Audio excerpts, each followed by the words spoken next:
Hey everybody, welcome back. As we're wrapping up the last few days in this house, the house that we started our homeschooling journey in before we make this big move to North Carolina, I feel like this is a good time to let you all know 5 things that we're gonna be changing up for our homeschool next year, aside from the move, right? That's an obvious one. We're obviously gonna be homeschooling in a new state with new laws. We're gonna be in a homeschool little shed. If you've seen those videos, we've been shed shopping, looking for a new homeschool house.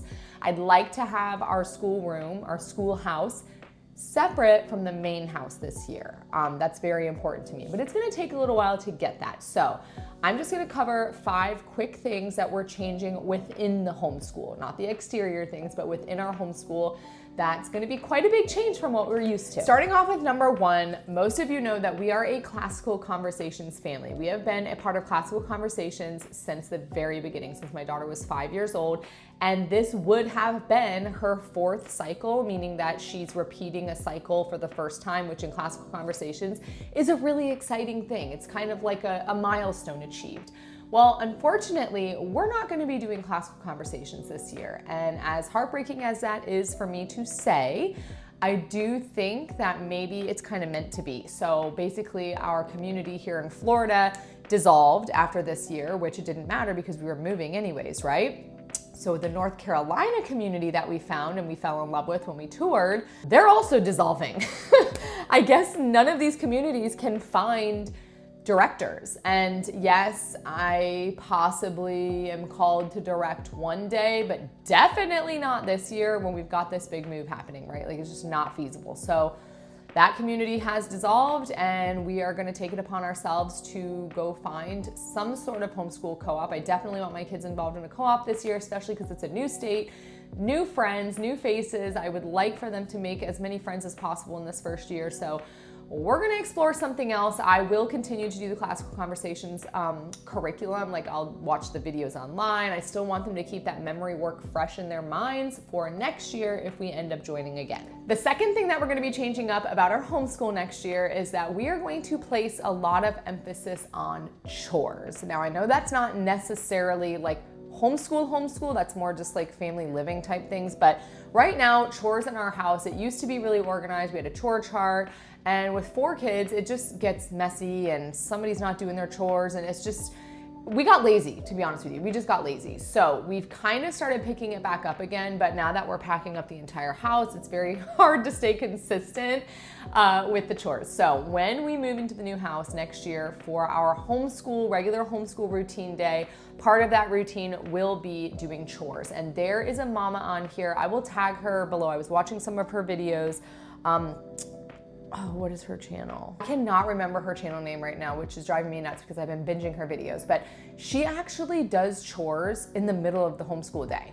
So like they do their little family morning binders that they do, and then they break while mom's cooking lunch. The rest of the kids are doing their chores. I love that because when we try to do chores first thing in the morning before we start school, if somebody's taking too long or somebody's refusing or having a tantrum, meltdown, whatever, we're gonna start school later because of that. So having it get done in the middle of the homeschool day, I really, really like that. So we're gonna adopt that next year for sure, including my 3-year-old, like all hands on deck. Kind of going along with that, the third thing that we're gonna be changing with our homeschool next year is that I am going to be incorporating a lot of homestead education. So obviously we are moving to our property, our acreage. We're gonna have the chickens and the garden and we're doing it big, the whole homesteading life. And I really want my kids involved in that. And so part of our science lesson for the day might be going out and tending to the garden, hanging out with the chickens, dealing with the chickens, writing down observations. Like I really want to incorporate that into the homeschool day.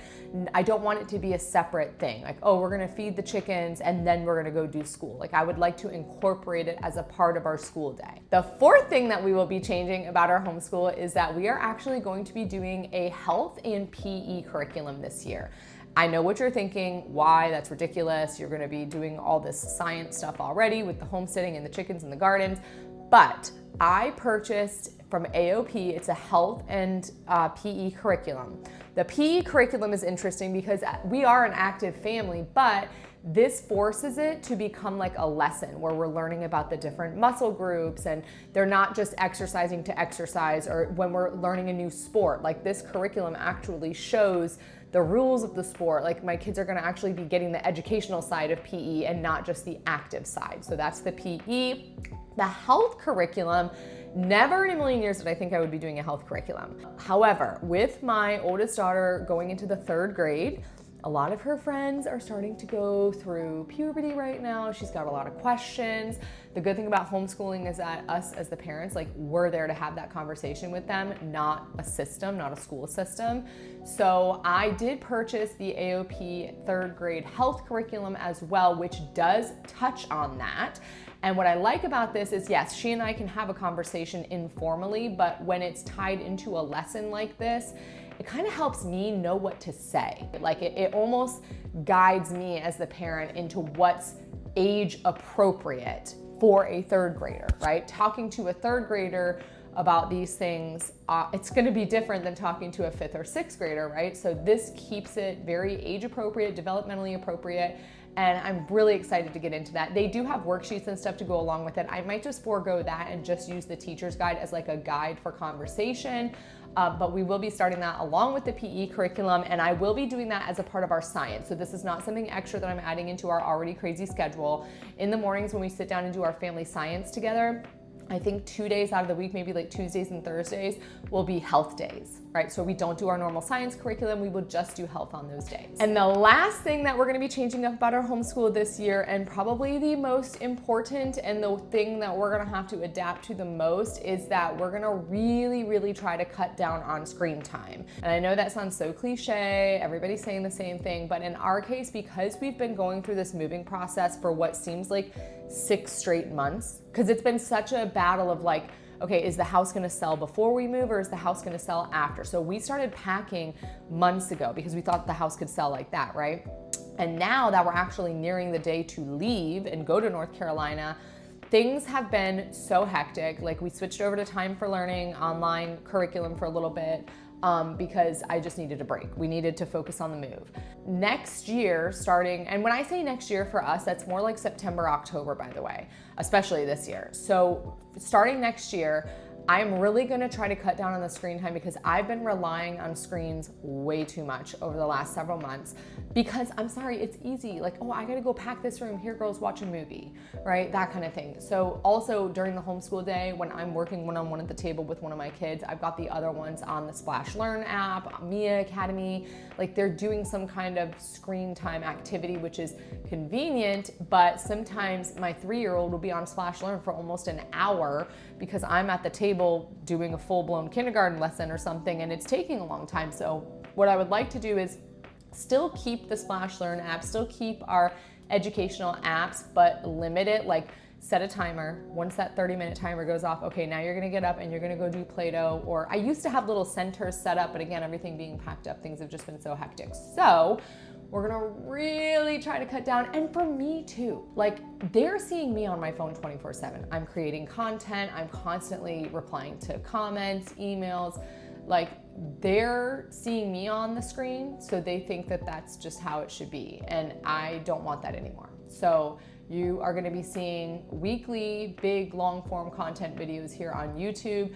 But as from like TikTok, I do 3 videos a day because that's how you stay relevant. That's how I've gained such a giant following on TikTok. However, it takes a lot of effort. Even when I batch content where I make all the videos in one day and then just post them throughout the week, just the time it takes to post on TikTok, Instagram, you gotta do your caption, I do like to do the captioning for my words as well, which takes forever. So I'm just gonna cut back, right? I would like to really focus on this YouTube channel anyways, and I get a lot of good brand deals and stuff on those other channels, and I'll continue those. But as far as like the 3 times a day posting that I'm doing, we're gonna cut that out as well. And that is it for the 5 things that we're gonna be changing about our homeschool year next year. Obviously moving to a new state, new property, new homeschool house, unpacking, getting everything ready, joining a new co-op, trying to find new extracurriculars in the new state. there's gonna be a lot more changes than just the 5 that I've outlined here. I will be updating along the way, so stay tuned. And I would love to know in the comments what you are planning on changing about your homeschool year. And I will see you next time for an update video.